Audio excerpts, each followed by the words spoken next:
El Evangelio de Mateo, Rudolf Steiner, Conferencia 3.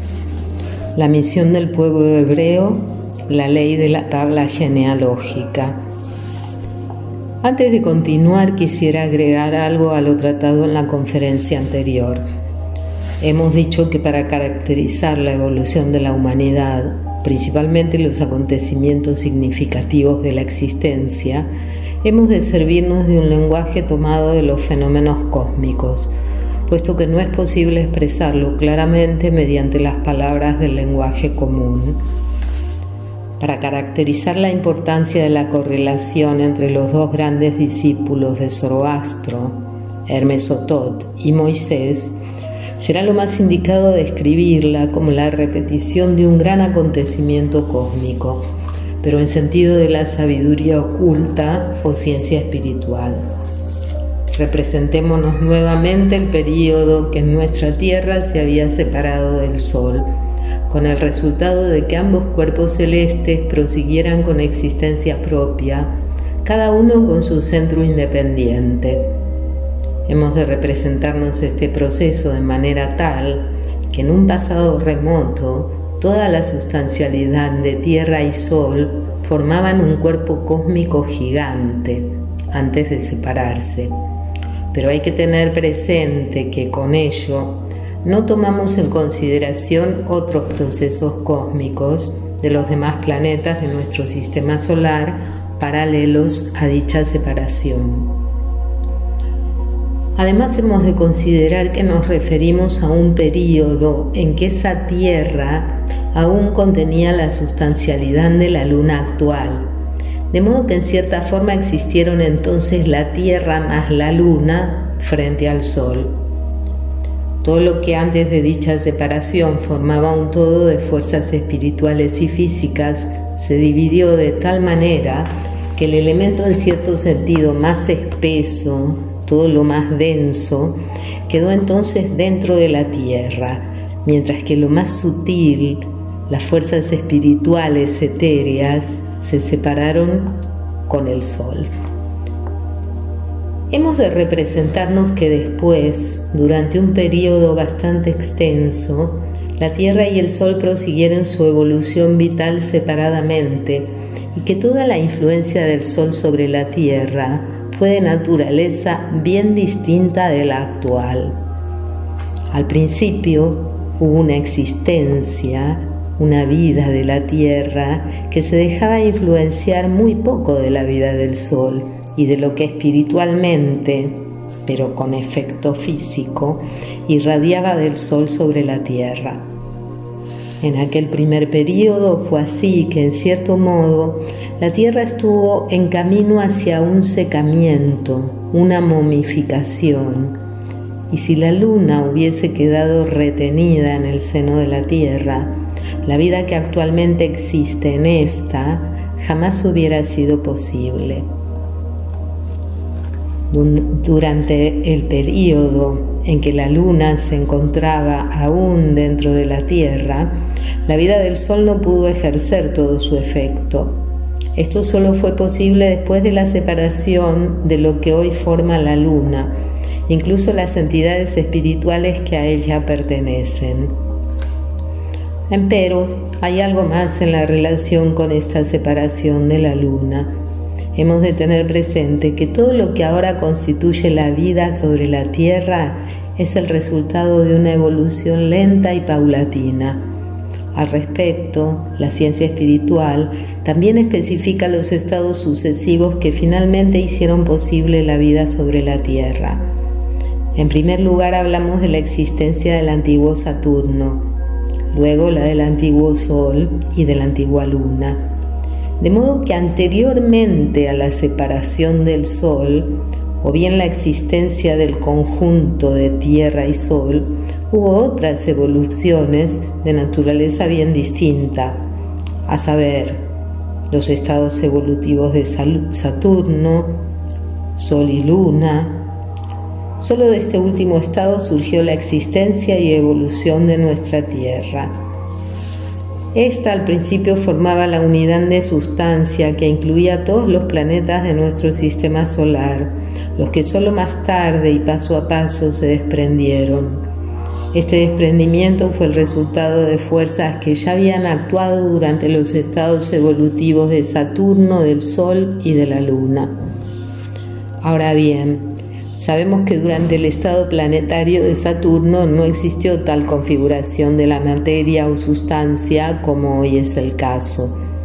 No hubo entonces cuerpos sólidos, líquidos o acuosos, ni tampoco sustancia gaseosa, vaporosa o aeriforme. Toda la conformación de Saturno consistió en calor. Hubo meramente una estructura de calor. Por lo tanto, podemos decir que el antiguo Saturno solo poseía un cuerpo de calor y todo en el que en él se desarrolló en el elemento calor.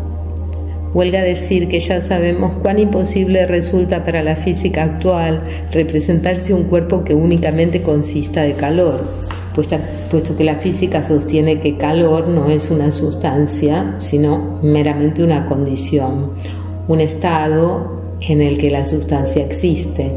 Sin embargo, aquí no nos interesa la física moderna, sino únicamente lo que es verdad.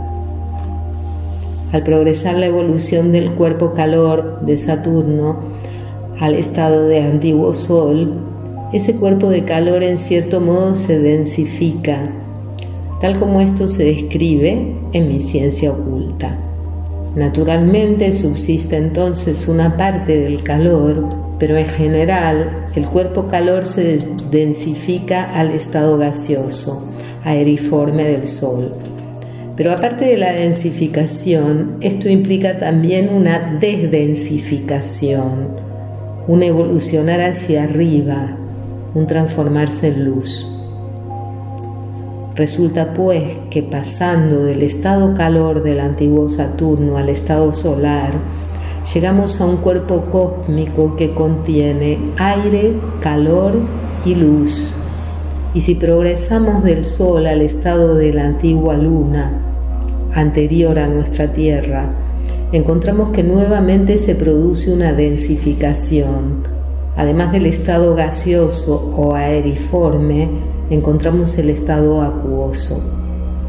Hacia el otro lado, hacia la espiritualización, eterificación, también se ha producido una transformación. Vemos que existe no solamente la luz, sino un estado que se llama éter del sonido o éter químico. Lo que se denomina éter del sonido no es idéntico con lo que físicamente se llama sonido o tono. Este último es meramente un reflejo de lo que la facultad clarividente experimenta como la armonía de las esferas, que es sonido etéreo, el que teje y vive en el universo. De modo que refiriéndonos a este éter y este sonido, hablamos de algo espiritual, etéreo. Del estado lunar pasamos al estado terrestre, en que se produce la densificación a lo sólido. En la luna antigua no había semejantes cuerpos sólidos como los que se formaron sobre la Tierra. De modo que ahora tenemos calor, sustancia gaseosa o aeriforme, lo acuoso o líquido, y cuerpos sólidos, y por el otro lado, éter de la luz, éter del sonido y además éter de la vida. Así vemos que sobre la Tierra tenemos 7 estados de naturaleza elemental en contraste al antiguo Saturno con uno solo, el calor como estado del medio. Por lo tanto, cuando surge de las tinieblas cósmicas al principio de su existencia actual, estando aún unida con el Sol y con los demás planetas, hemos de representarnos nuestra Tierra como tejiendo y viviendo en estos 7 estados elementales. Mas al separarse del Sol ocurre algo muy notable. Para la vida corriente actual, tal como se presenta bajo la influencia del Sol sobre la Tierra, tenemos el calor y la luz, pero a este obrar del Sol, en cuanto forma parte del mundo sensible y de todo el ámbito de las percepciones sensorias, no pertenecen las manifestaciones de los éteres del sonido y de la vida. Es también por esta razón que para nuestra percepción, los efectos del éter del sonido solo se manifiestan en las composiciones y disoluciones químicas, es decir, en las correlaciones de la existencia material. El obrar del éter de la vida, tal como irradia desde el sol, tampoco puede percibirse directamente de una manera parecida como percibimos la luz al distinguir claridad y oscuridad, o bien percibimos la vida a través de sus efectos en los seres vivientes, pero no percibimos directamente la irradiación del éter de la vida.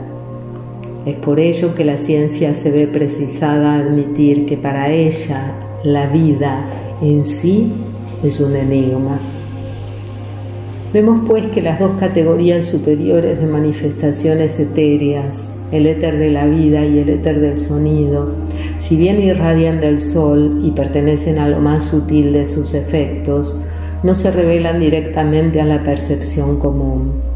Con respecto a todo cuanto vive en el éter del sonido y en el de la vida, resulta perceptible incluso para las condiciones actuales sobre la Tierra, algo que pertenece a la interioridad humana. Esto quiere decir que se perciben no los efectos directos de la vida y de la armonía de las esferas, sino aquello que obra en toda la constitución del ser humano. Para caracterizarlo de una manera fácilmente comprensible, voy a referirme nuevamente a la evolución terrenal del hombre. Al efecto, recordemos que en tiempos antiguos, hasta en el período Atlante, el hombre poseía una clarividencia espontánea que le permitía percibir no solo el mundo de los sentidos, sino los fundamentos espirituales de la existencia sensoria. Para el hombre de aquellos tiempos existía un estado intermedio entre nuestra conciencia de vigilia, entre el despertar y el dormirse, y el sueño como ahora lo conocemos. En su estado de vigilia, el hombre percibe los objetos físicos sensibles. Durante el sueño, él o la mayoría de los hombres no percibe nada, meramente vive. Pero quien por medio de la clarividencia examinara la vida del hombre durante el sueño, descubriría cosas extrañas desde el punto de vista de la observación exterior. Sabemos que durante el sueño el cuerpo astral y el yo hállanse fuera de los cuerpos físico y etéreo. Sin embargo, no hay que imaginarse que en este estado el cuerpo astral y el yo estén suspendidos muy cerca del cuerpo físico, cual una nubecilla o neblina. Lo que la clarividencia inferior viera como tal nubecilla no es sino una muy pequeña parte del aspecto que el hombre ofrece durante el sueño. Solo quien parta de las fronteras más bajas de la clarividencia astral podría tomar esta nubecilla como lo único que se alcanza a ver. Durante el sueño, el aspecto del ser humano es muy extenso. Efectivamente, en el instante de dormirse, las fuerzas interiores del cuerpo astral y del yo empiezan a expandirse a través de todo el sistema solar. Se convierten en una parte de todo este sistema. Durante el sueño, el hombre aspira en su cuerpo astral y yo las fuerzas para el fortalecimiento de la vida, y al despertar vuelve a contraerse dentro de los límites de su epidermis, apropiándose de lo que durante la noche ha recogido de todo el sistema solar. Al cuerpo espiritual del hombre, los ocultistas de la Edad Media lo llamaron cuerpo astral, precisamente por estar vinculado con los mundos estelares, de los cuales aspira sus fuerzas. Podemos pues decir que durante el sueño nocturno, el ser humano está efectivamente expandido a través de todo el sistema solar. ¿Qué es lo que durante el sueño penetra en nuestro cuerpo astral? Cuando en la noche nos hallamos fuera de nuestro cuerpo físico, las armonías de las esferas viven y tejen en nuestro cuerpo astral, que se halla entonces compenetrado de lo que generalmente solo puede obrar en el éter del sonido. Así como al polvo esparcido sobre una hoja metálica se transmiten las vibraciones producidas por un arco de violín, así también las armonías de las esferas pulsan durante la noche en el organismo humano y vuelven a poner en orden lo que durante el día, por efecto de las percepciones sensoriales, había quedado en desorden. Lo que vive y teje en el éter de la vida también pulsa en nuestro organismo durante la noche. Solo que el hombre que se haya separado de sus cuerpos físicos y etéreos no percibe esa vida interior de sus envolturas. Normalmente el hombre tiene la capacidad de percibir solo después de sumergirse nuevamente en su cuerpo físico y etéreo, sirviéndose de los órganos exteriores del cuerpo etéreo para el pensar y de los órganos exteriores del cuerpo físico para la percepción sensoria. Pero en los tiempos antiguos existían también estados intermedios entre la vigilia y el sueño, los que en el presente solo pueden establecerse de una manera anormal y que por el peligro que esto implica no conviene provocar. En los tiempos atlantes, las facultades de percepción de los estados intermedios referidos existían normalmente y ellas permitían al hombre experimentar lo que vivía y tejía en la armonía de las esferas y en el éter de la vida. Con otras palabras, mediante la antigua clarividencia, el hombre era capaz de percibir lo que el sol irradiaba como armonía de las esferas y como la vida que teje y pulsa en el espacio. Después, y paso a paso, cerróse el portal frente a estas percepciones, porque el hombre perdió la antigua clarividencia. Pero en lugar de esta facultad, obtuvo la fuerza interior del saber y del conocer. Y sólo así aprendió a pensar y reflexionar en su interior. Todo lo que hoy llamamos el pensar consciente acerca de las cosas del mundo físico, o sea, nuestra vida interior, en sentido propio, solo iba desarrollándose con la pérdida de esa clarividencia.